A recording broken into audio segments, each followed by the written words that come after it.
हिंदू हृदय सम्राट बाळासाहेब ठाकरे यांनी जून 1966 ला शिवसेनेची स्थापना केली. बाळासाहेबांच्या नेतृत्वात आणि त्यांच्या करिश्मामुळे शिवसेना मुंबईतील मराठी माणसात लोकप्रिय होत होती.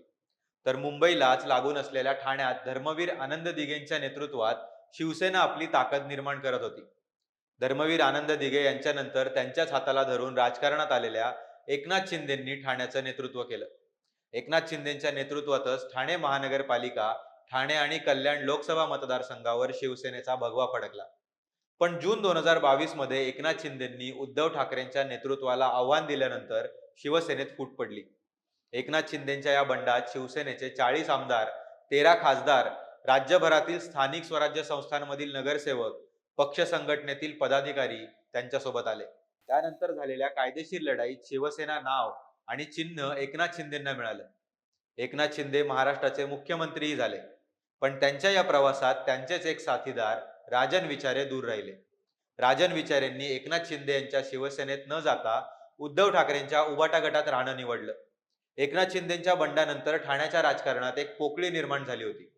ती पोकळी भरून काढण्यासाठी आणि ठाण्याच्या राजकारणात आपली वेगळी ओळख निर्माण करण्यासाठी राजन विचारेंनी एकनाथ शिंदे यांच्यासोबत जाणं टाळलं, असं राजकीय जाणकार सांगतात. एकनाथ शिंदेसोबत असेपर्यंत ठाण्याच्या राजकारणात राजन विचारेंना वेगळी ओळख निर्माण करता आली नव्हती. ती संधी त्यांना आता आहे. पण यासाठी त्यांना ठाण्याची निवडणूक जिंकावी लागेल, तीही एकनाथ शिंदेंच्या नेतृत्वातील शिवसेना उमेदवाराविरोधात.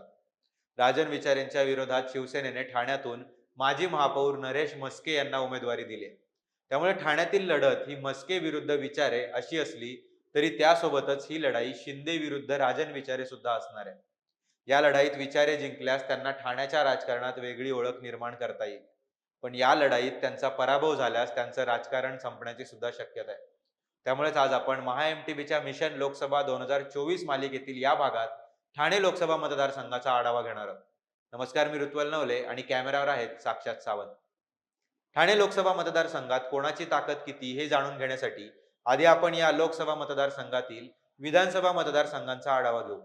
ठाणे लोकसभा मतदारसंघात मीरा भाईंदर, कोपरी पाचपाखाडी, ओवळा माजिवडा, ठाणे शहर, ऐरोली आणि बेलापूर हे 6 विधानसभा मतदारसंघ येतात. यातील मीरा भाईंदर विधानसभा मतदारसंघातून गीता जैन या अपक्ष आमदार आहेत, पण त्यांचा पाठिंबा हा महायुतीला आहे.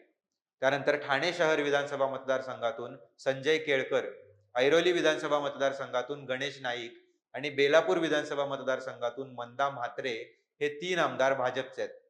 तर ओवळा माजिवडा मतदारसंघात शिवसेनेचे प्रताप सरनाईक आणि कोपरी पाचपाखाडी मतदारसंघाचे आमदार खुद्द एकनाथ शिंदे आहेत.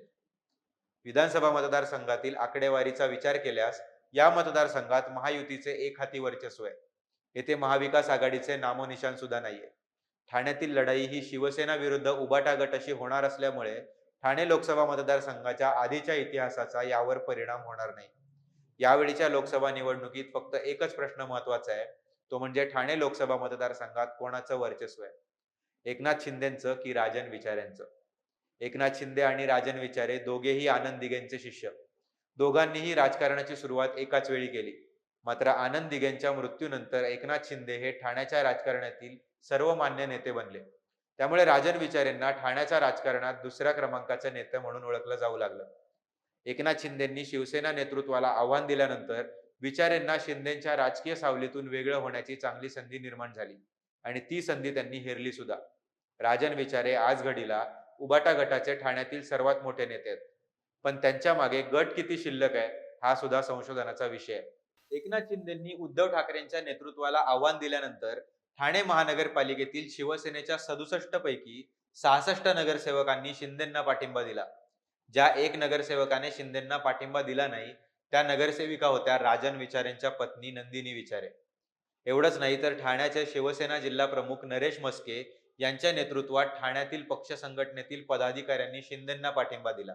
त्यामुळे राजन विचारे उबाटा गटाचे सर्वात मोठे नेते असले तरी त्यांच्या गटात लोक किती आहेत हा मोठा प्रश्न आहे.